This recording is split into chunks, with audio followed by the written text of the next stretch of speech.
What's up, everybody? Welcome back to the channel, guys. Today we're going to be discussing which posthumous album is better, Legends Never Die or Fighting Demons. But before we do start, I want to shout out to the second channel, Complex 2. A link to that will be in the description down below. Also want to give a big shout out to all channel members. Thank you guys for supporting me. And lastly, make sure to follow the Instagram at Complex Productions 999 and the Twitter at Complex Discuss. And with all this being said, we're going to dive on into everything. Alright, so before we start, I just want to make it clear that we're not going to be comparing numbers to the projects for a couple of reasons. One, Legends Never Die has been out for longer than Fighting Demons has, and two, obviously Legends Never Die was a more commercial success than Fighting Demons was, both with first week sales and just overall streams so far. But then again, Fighting Demons has not even been out a year yet, so that could definitely change, and I could see the album getting up there in high streams and high numbers. But for this video, we're just going to be looking at both albums as kind of as a whole, just as an album with the themes that they had going for them and the individual songs on the projects. So starting with Legends Never Die, the album does consist of 22 tracks, and that does include the interludes, but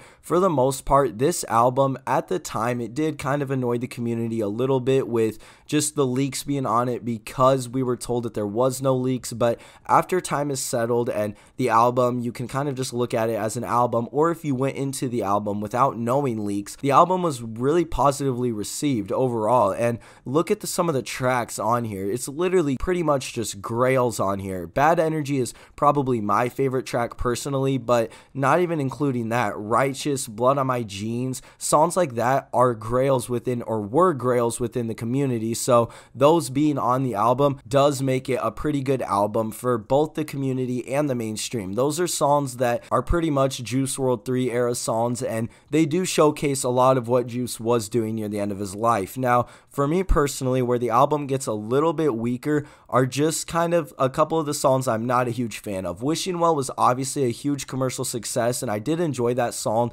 when it released and even as a leak, but kind of looking at it now, that's not a track that I go back to too much, honestly. I don't go back to a lot of the sad tracks, but overall, Legends Never Die has a really kind of positive and uplifting tone to it for the most part. You have the interludes of Juice kind of just talking about what he was going through, and then we have other artists speaking about Juice's freestyle ability and just his many talents, and we even have tracks like Come and Go, which is an EDM style song, and we even have tracks like Up and Away, where the lyrics might be sad, but the vibe of the song itself is really uplifting and kind of puts you in a good mood, at least for me personally. And we even have probably the best outro track for an album, at least if you don't count the interlude, which is Man of the Year. Whether you prefer the one that's on there now or the original one, you can find both, but I personally like the original one a little bit more. But with that being said, this is a perfect track to kind of end Legends Never Die with, in my opinion, because it does have points on it where it gets a little bit sadder. Kind of near the beginning of the album, you're in a little sadder vibe, or kind of just tone. You start with Conversations and kind of work all the way till Righteous, where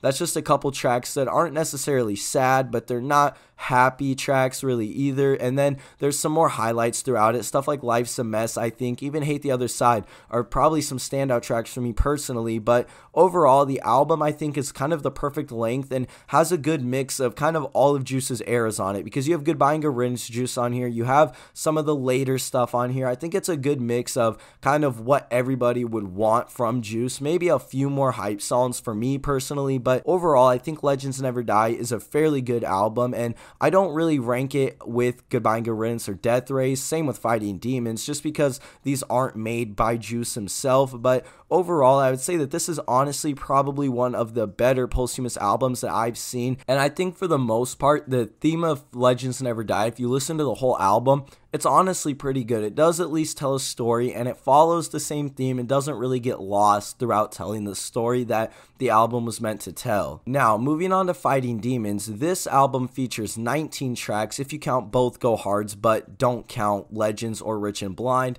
Now, this album just kind of right off the bat doesn't start off with a theme, kind of how Legends Never Die did. We had interludes really helping us throughout Legends Never Die to kind of tell the story of that project, and there are a few interludes interludes and exceptions on Fighting Demons, but for the most part, this album is just music. And I do want to give the credit to this album because I do think that almost every song on here are great songs. At least at one point or another, they were even community favorite songs. Stuff like You Wouldn't Understand and obviously Already Dead was one of the biggest grails we've ever seen in the community. And I really like how they add the Juice WRLD Speaks freestyle on here. We just get a freestyle of Juice that we can listen to on DSPs that does kind of help the story of Fighting Demons and fit the vibe for sure. But if you compare these two albums together, which is what we're doing, it's kind of clear that Legends Never Die was put together a little bit better. Looking at Fighting Demons, like I said, for one, as an album, you don't really have any of those interludes on there for the most part that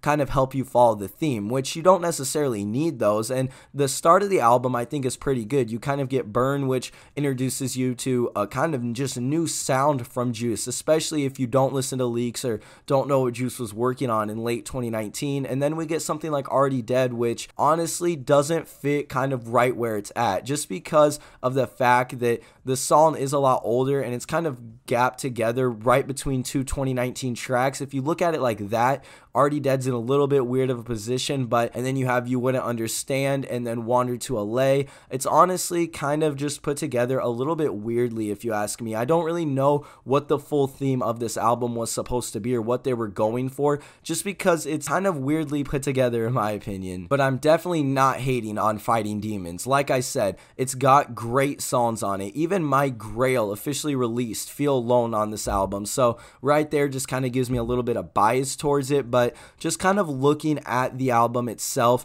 it kind of looks like it struggles a little bit with what kind of vibe it wants. For the most part, it wants to be a sadder album that is kind of just telling Juice's story, and that's perfectly fine if that's what they want to do. But when you have tracks like Feline on there, just to kind of have it there as a hype song, when it's not really one of the best hype Juice songs, it doesn't really fit, especially because it's right in the middle of the album, and the album has already identified itself basically at that point. By the time you get to track 11, that it's a sad album and you're really on a ride. And I do think that Feline does kind of at least give you a little bit of a break from what you're listening to, especially if you're listening to the album from top to bottom. But then right after that, you just get right back into the kind of sadder Juice a little bit. I guess Relocate isn't too sad, but by the time you get to Until the Plug Comes Back Around, Feel Alone, you're definitely right back in that vibe. And personally, for me, I do not like My Life in a Nutshell or Pain Heal as a song, so I don't really like that as a conclusion to a Juice album. But for Fighting Demons and the story it was trying to tell, starting it with Burn and ending it with My Life in a Nutshell